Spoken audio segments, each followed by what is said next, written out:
nila sa workplace, even babae, bata, nagtatrabaho. So, hindi siya healthy.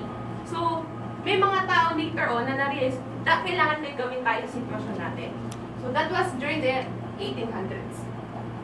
So, ilan sila dito, si Robert Owen and William King are two of those mga prominent people na nag-lead ng movement regarding cooperative.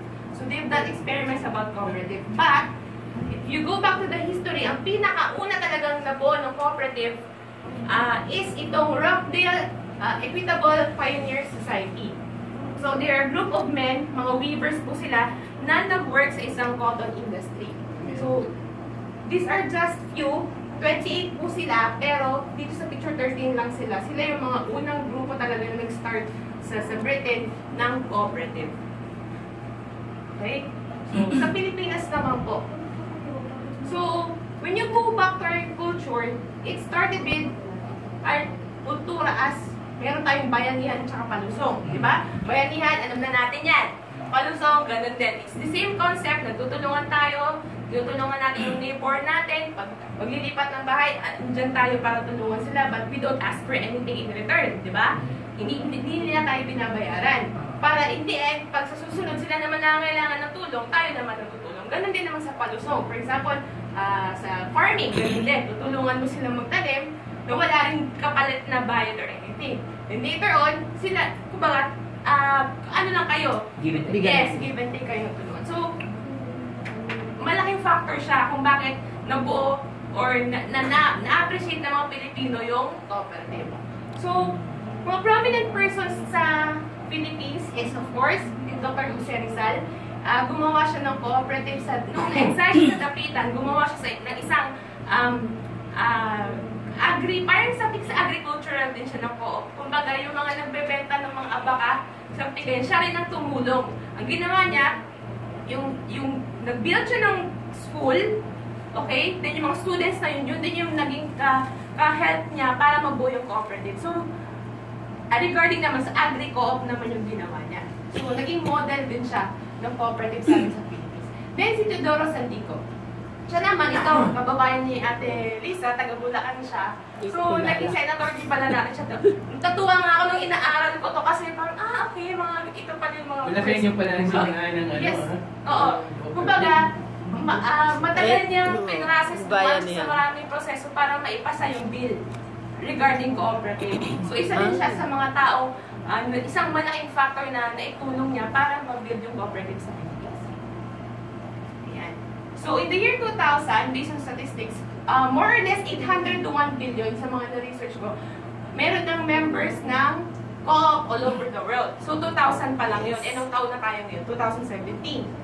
And in 2015, according to CDA, meron tayong 24,025 registered co-ops in the Philippines. So, sa latest nilang data, 2015 pa lang. So, more or less, meron na tayong 24,000. So, madadagdagan na yan dahil sa sali tayo dyan. Naging 24,026. Ayan. And then, isa pang na-research ko, noong 1994, matagal na yun but anyway, it's good to know also na that time, 380 million co-op members meron sa Asia. But the bad thing is, I don't know if it's bad, negative, the Philippines has the lowest compared to other Asian countries. Ibang countries, mga 14 million, ganyan. Sa Philippines, mga 7 million lang. Pero 1994 pa naman yan. So, more than 20 years na rin nakalipas. I'm sure naman, mas marami na. So, anyway, what the experts say, a cooperative is a way to fight poverty. Naniniwala ba tayo doon? Yes. Yes. Ayan. So, what is cooperative? So, from RA 9520, it is defined as a cooperative is an autonomous and duly registered association of persons with a common bond of interest who have voluntarily joined together to achieve their social, economic, and cultural needs and aspirations by making equitable contributions to the capital required, patronizing their products and services, and accepting a fair share of the risks and benefits of the undertaking in accordance with universally accepted cooperative principles. So if you can see here, yung mga na-highlight ko, yun yung mga basihan natin ng cooperative, no? Later on, we will dig further kung ano yun. So, makikita nyo yung universally accepted cooperative principles. So, based on sa nabasa ko, yung Rockdale kanina na grupo, yung unang nagbuo ng cooperative, sila yung parang, sila yung group ng modern cooperative at sila yung gumawa nun. Akala ko yung principle natin ng cooperative na nasa RA, sa Pilipinas lang yun. Yun pala, all over the world, yun lang, may 7 principles lang tayong sinusunod. So, parang it's, very interesting na all over the world, yun lang yung pinagbabasehan. Okay? So, what is cooperative? Sabi doon, it is a group of people with a common bond of interest working together to achieve a common goal. So, what is that common goal? Upang magbigyan ng pagkakataon na umangat ang buhay, magkaroon ng patuloy na karunungan at makatulong sa kapwa. So, that's our very goal. Okay? Gumawa tayo ng cooperative. We are united as one because we have a common bond of interest. Una-una, we are all OFWs. And of course, let's be real, we want na umangat ang buhay natin. Diba? So, sabi nga, there are things that you cannot do things on your own. So, kailangan may kasama ka. So, yun yung beauty ng cooperative. Na meron kang kapareho ng paniniwala. Diba? Katulad sa atin, we have the same belief. Maniniwala tayo about advocacy and financial literacy. So, yun yung naging parang nag-connect sa atin. And from there, doon tayo nag-umpisa na magkaroon ng common bond. And from there, doon tayo nag-umpisa para naman matulungan natin isa-isa paano umangat. Okay? Ayan. So, there are the types and categories of co-op. So, marami pong types and categories. So, these are just a few. Meron tayong credit co-op, consumers, producers, marketing, service. So, dito po tayo sa multi-purpose co-op. A combination of 2 or more of this business activities of these different types of cooperatives. Advocacy co-op, agrarian reform co-op, marami pa. May fishermen, may dairy, may basta, etc. Anyway, nandun naman yan sa, may copy ba tayo lahat nun sa RA? Yan. So, I'm sure alam nyo na yun. Yan. So, 7 universal principles of cooperative. Number 1, open and voluntary membership. Sabi nga doon, acceptance. No? Without gender, social, racial, political, or religious discrimination. So, that's the number 1 principle that we have. May pare-pareho man tayo ng interest, but of course, we come from different backgrounds, di ba? Whatever the age, the color, ano man ang itsura natin, ano man ang trabaho, di ba? We accept everybody. Yun yung kagandahan doon na lahat tayo ay open at voluntary tayo ng join at regardless of who you are, accepted ang bawat isa. Okay? Yun yung kagandahan ng cooperative. Number 2, democratic member control. Meron tayo equality. 1 member, 1 voice, 1 vote. So each member has 1 vote. Kahit sino ka pa, hindi natin tinitingnan kung ano man ang meron ka or what, but yun ang kagandahan doon. Everybody is equal here. Diba nga? Sa Pilipinas nga, if you will read the stories of cooperative na Philippines, marami doon. Isang member napakayaman. May isang member doon, farmer siya. Let's say, mas mababa yung kinikita. Pero pagdating sa co-op, pantay-pantay sila. Okay? Lahat may pantay-pantay na boses. Decisions are made by the group for the group. Diba? Ang decision, ginagawa nating lahat, pero para din naman sa atin yun. Okay? Yan. Yun yung sinasabi ko. All treated the same. Next. Number 3, members' economic resources. So, yun yung ginagawa natin, diba? We pool resources. Yung ating mga nagsishare-share tayo, diba? And yun yung gagamitin natin resources para makabuild tayo ng investment, kung ano man ang business na gagawin natin. So, it is equitable contribution and democratically controlled capital of the co-op. So, yun, democratic. Lahat tayo ang humahawak nito.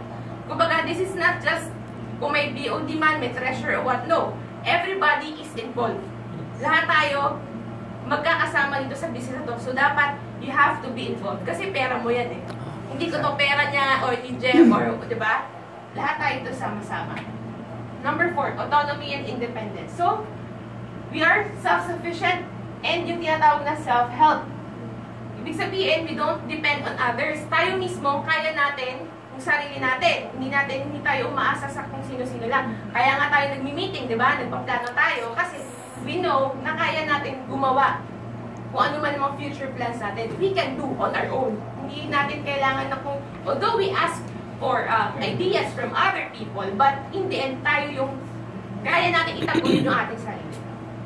Number 5, education, training, and information. So dito pumasok yung teaching, no? The cooperative the fifth principle is ito, education provides necessary training to members to contribute effectively for their development. So napaka-important nito yung teaching, education. Hindi lang, like for me, although I was tasked sa education, but we have that initiative na lahat tayo nag-goal na matitrain tayo dito sa COP. Remember yung ating meeting before na the goal is everybody papasok sa posisyon ng DOD. Diba? Papalit tayo, after a year, may papasok na bago. Diba? Lahat tayo kailangan matuto, kailangan ma-train. Let's take this as a training ground. Okay, yun yung kagandahan ng COP kasi everybody is given the chance. Number 6, cooperation among cooperatives. So, there is support. No? We serve the members effectively.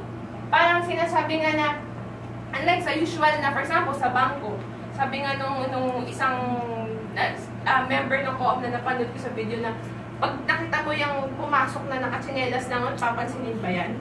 No. Diba? In reality, kahit siguro ikaw, sino ba yan? Pero pag nakita mo nakapostura, talagang uunahin mo siya. Pero may nakita kayo sa dito na napakasimple, nakatsinelas lang, sa tingin mo, isuserve mo siya effectively. No.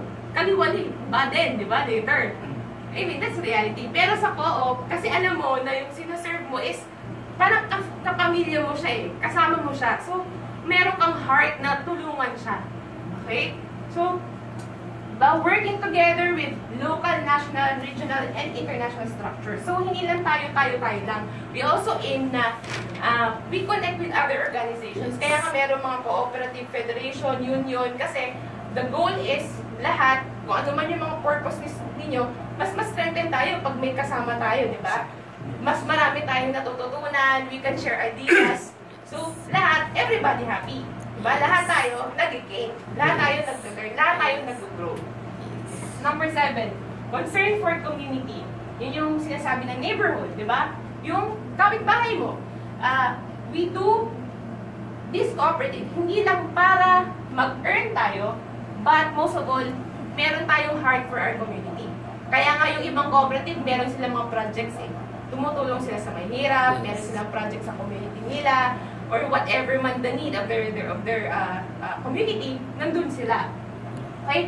Ito pa, the money stays in the community and used in the community. Like for example, kina Ate Lisa, ang kanilang cooperative, di ba, ate, yung sa place nila lang talaga, di ba? Barangay. So, kumbaga, for example, barangay, mag-asawang sapa. Yung pera natin, nandito lang. At taga dito tayo sa Asisiya. Pero, yung pera na yun, tayo din naggumagamit, di ba? Yung pera, umiikot siya. So, lahat tayo nagte-take advantage. Lahat nagpuput ng effort, pero tayo rin naman nagbe-benefit. Okay.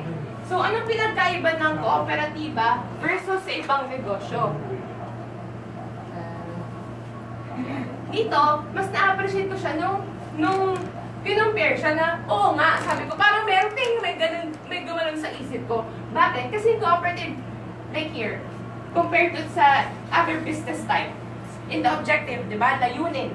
Sa kooperatiba, servisyo sa kamay-ari, on your co-owner, di ba? Unlike sa ibang business, the goal is, we have an organization na meron ng DOD, merong assigned task, ito si bookkeeper or what, but lahat tayo, pantay-pantay ang karapatan. Okay? That's what I'm trying to sana lahat, we have that one goal. Kasi, let's not take this na parang stock market na mamumuhunan ka lang, di ba? Na parang, tapos, okay na yan. No, yun yung gusto ko nga sana. Meeting pa lang, hindi na tayo mabuo. Di ba?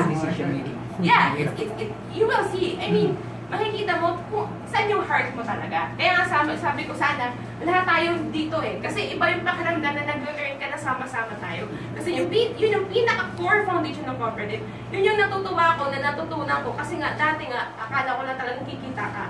Yun lang, cooperative, something, invest, earn, benta, ganun.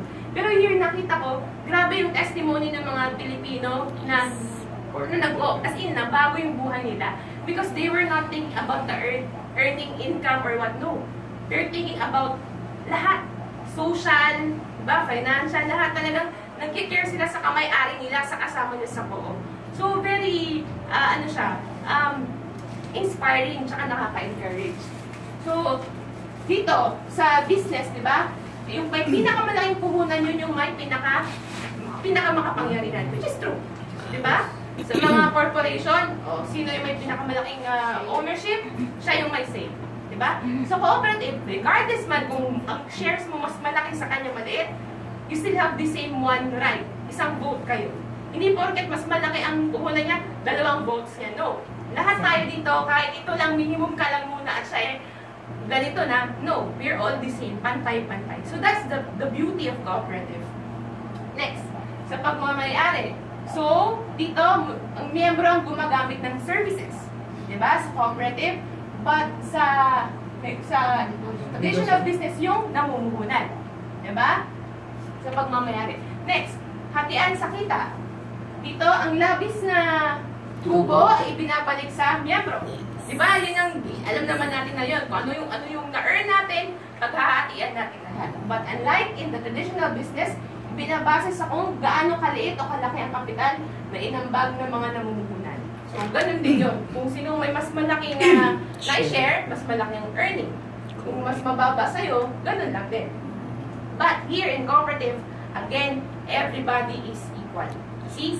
I mean, it's something very nakaka-encourage siya, di ba? Kasi mas malaking tulong to, lalo na mas ma-appreciate mo siya kung nasa Pilipinas kayo. Nung napanood ko yung mga testimony ng mga cooperative sa Pilipinas, mga nasa bukid, mga nakapatayo sila ng eskwelahan. Sabi ko, kami nga, OFW yung sahod namin pag pinagsama-sama mo. Bakit sila nagawa nilang magpatayo ng church, nagpatayo sila ng ospital?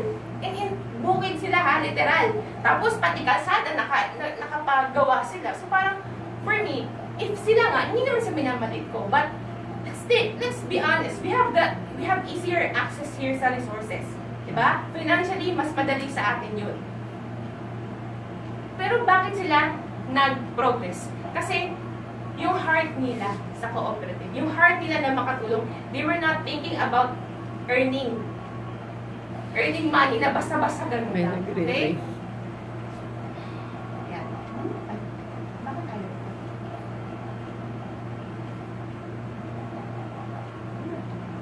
Ayan. Ano ang meron sa cooperative? Servisyo, check. Diba? Pagtutulungan, check ulit. Bayanihan, check ulit. Diba? And most of all, higit sa pera, tao muna. Ito yung parang tumatak sa isip ko na parang this is different from, di ba nag-aaral na tayo financial literacy, mutual funds, tax, business, and all, lahat na ng networking, whatever. Pero dito, ako parang talagang na-realize ko na, oo nga, it's more than money. Kailangan tao muna. Kasi yung pera, madali lang naman hanapan. Diba? Parang kailangan kasi malaman muna natin, ano bang purpose ng cooperative natin? Kasi kung pera-pera lang, pag hindi lang yung kumita ng 2 buwan, ang dali mo na lang bitawan yan. Ayaw ko na, babawiin ko na. Diba? Pero pag yung cooperative na yun, you will do anything para ma-achieve mo yung goal na yun. Tayo pinagsama-sama dito. Diba? Yun yung purpose niya sa atin. So, ito, it's also very important na malaman natin ano may mga causes of failure of the early co-ops. Maganda nga na ipinakita nila ito para ngayon pa lang, na nag-uumpisa pa lang tayo, maiwasan na natin. Sino ba namang gusto natin? Ba't pa tayo magsasayang ng oras dito kung hahayaan natin mag-fail, di ba? I mean, why are we spending time here and money tapos papabayaan na natin? So, una, meron dito, ito yung mga nangyari, mga failure, mga dahilan kung bakit yung mga earlier co-op sa Pilipinas, hindi siya nag-succeed. Number 1, incompetent management. Okay, of course. Number 2, lack of proper understanding of the principles, practices, true aims, and purposes of cooperative associations. Diba? Kaya nga, important na malaman natin ang principle, ano ang dahilan ng cooperative. Kasi, pag sinabing ganito, tapos wala, dun pa lang, baka hindi naintindihan yung principle. Diba? Next, improper use of credits by the borrowers who, instead of using money borrowed for production, spend it for fiestas or luxuries. O, di ba? Yung mga kapanuhunan, mga 19 kopong-kopong. Siyempre, fiesta-fiesta pa noon. Kaya, siguro, on our modern times ngayon, baka more on travel or mga gadgets, no? Yung uutang para lang sa gadgets. Next, defective security. Siguro naman ngayon, mas high-tech na. May mga CCTV na tayo. Madali na lang i-Facebook Live kung mayroon mga problema, di ba? Yun yung problema noon. Another cause, political interference, particularly in the collection of overdue accounts. Yan, alam niyo yan. Pag may mga halong politika, alam niyo na, mahirap yan. Di ba? So, yan yung isa sa mga naging dahilan.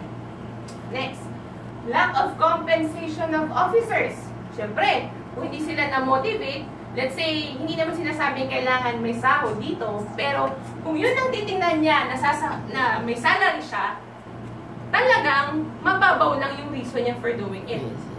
To be part of the leadership or in the management ng co-op, kung yun lang ang titingnan mo, ay gagawin ko to, kailangan may matanggap ako. Ang dali lang bitawan nun. Diba? Pero kung hindi mo titingnan niya na may kailangan na yung salary na yun, kahit ano pa yan, kahit mapuyat ka man, or wala kang pamasahe, or whatever it is, gagawin mo pa rin siya. Kasi hindi mo tinitingnan kung ano na yung sahod na matatanggap mo eh. Diba? You have that understanding kung bakit mo ginagawa, bakit mo binibuild yung cooperative. Next, inadequate character and moral responsibility in handling the other fellow's money. Oh, very understandable na yan. Next, lack of adequate safeguard against unscrupulous officers. Ay,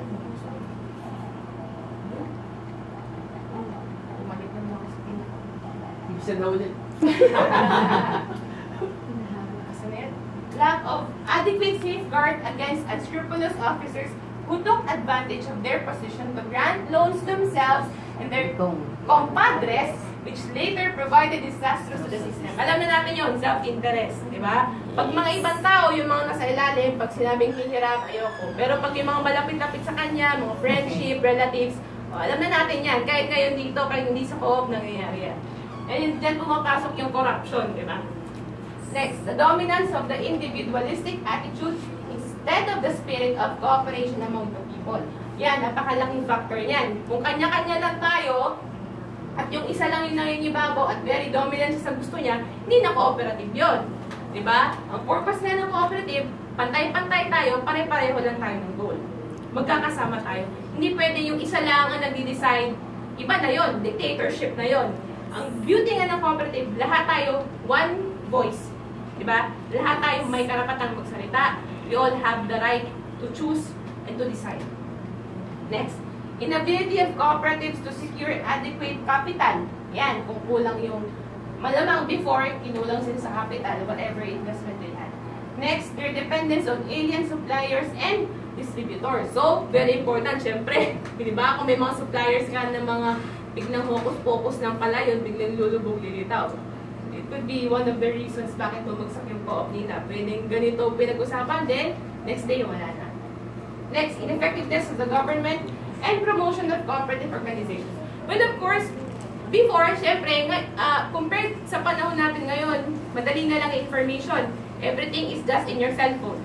Diba? So, yung information dissemination is very easy. Napakadali na lang i-share ng ideas about cooperative, kung ano man ang goal natin. At saka, I'm sure ngayon yung government, lalo na sa leadership ni Duterte, gusto niya lahat ng Pilipino ay umangat. Diba? So, I'm sure yung government natin is very, may goal sila na lahat ng Pilipino yung umangat. Next, inadequate marketing facilities. Yan. Siyempre, noon pa yun. Iba na ngayon, high-tech na tayo, madali na lang market. Next. Yan, mga natatangi ako dahil sa values. Diba?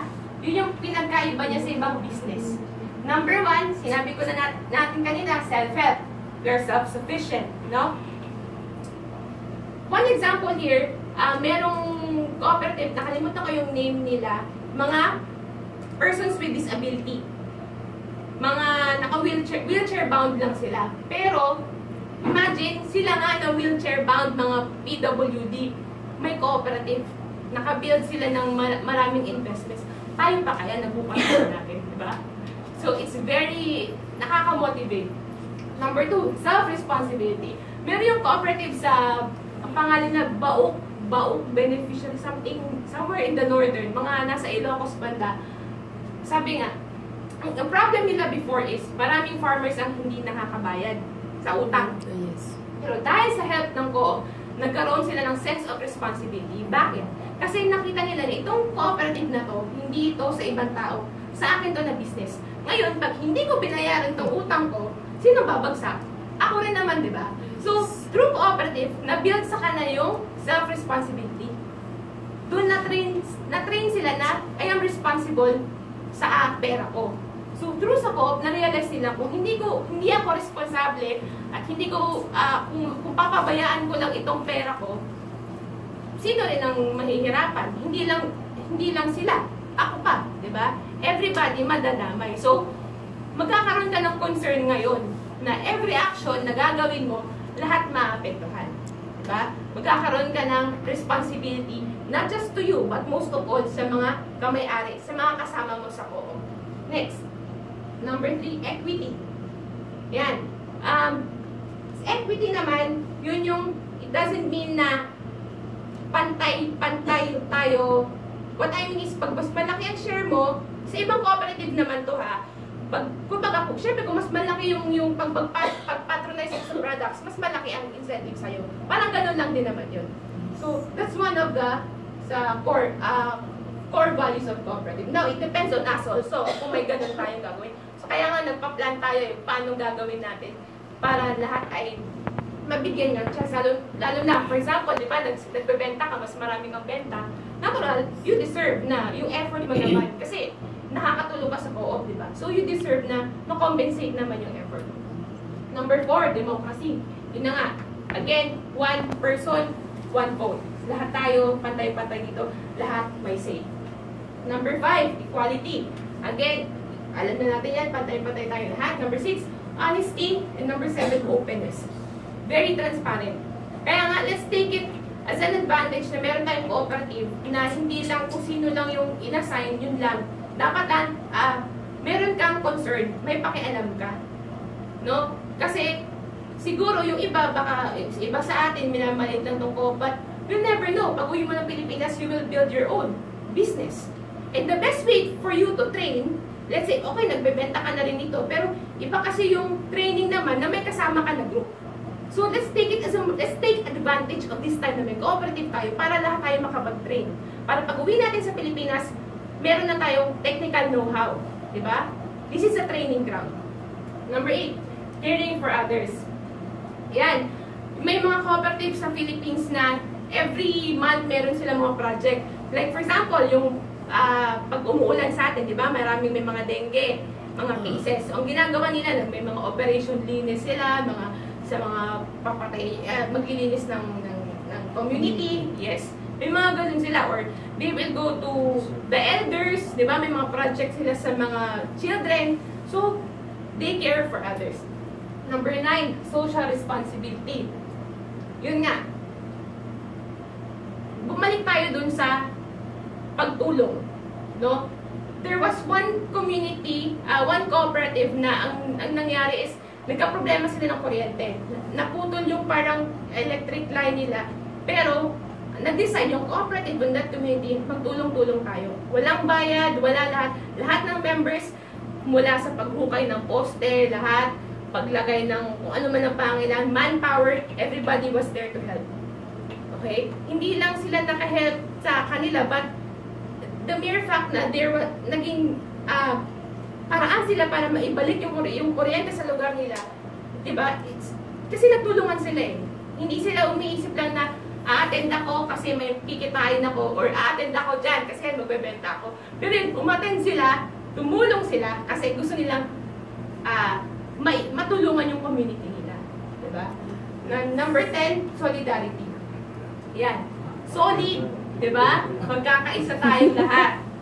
So, it's very important na pare-pareho tayo ng goal. Which I hope, lahat naman tayo, sana ganun, no? Kasi I believe na ang success ng ating cooperative relies on us. Not just kung sino man, kung kami man ay BOD at we are given this task, hindi lang sa amin yun. Again, let's go back to the point that everybody is equal here. Lahat tayo pantay-pantay. Sa atin ito. Ayan. Ayan. Let's have this... Sa atin ito. Di ba? They have this spirit of volunteerism. Lahat nag-volunteer. Hindi kailangan sasabihin pa, uy, umatid ka, ganito, ganyan. No. Lahat willing, may initiative. Ano pa? Sacrifice, of course. Imagine, pupunta tayo dito.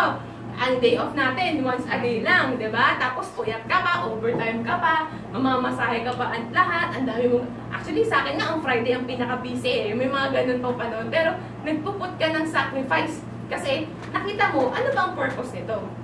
Why am I wasting my time? Bakit ba ako nag-spend ng time dito? Pero kasi naintindihan mo yung purpose. Kaya pag gusto mo, mag-grow ang isang bagay, mag-i-invest ka talaga ng panahon. Diba? Ayan, transparent. Siyempre, yun yung very important yun. Kasi pag nasira yung trust and integrity, wala na. No? Next is commitment. Yan. Diyan na tayo papasok sa mas malalim na commitment. Kasi, it would be useless kung iilang tao lang din nagtatrabaho. Kaya nga, very important dito, committed ka ba? Hindi diba? committed ang utang. Oh, ikaw, Ate Lisa, committed ka ba? Oo, dami. Ate Luz? Oo. Share ako, diba? Sinong hindi committed? Wala. Si vendor. Grabe, walang hindi committed. Maririnig. Hindi ako makabawi nga dyan. Wala. Mapapanood niya to, maririnig niya yun. Marinig na akin. Nakabidyo, Kasi di ba po, madali lang, very exciting sa umpisa. Sa totoo lang, nasa study yan ng tao eh. Merong study na, yun yung may term sila doon, kalimutan ko yung terminology na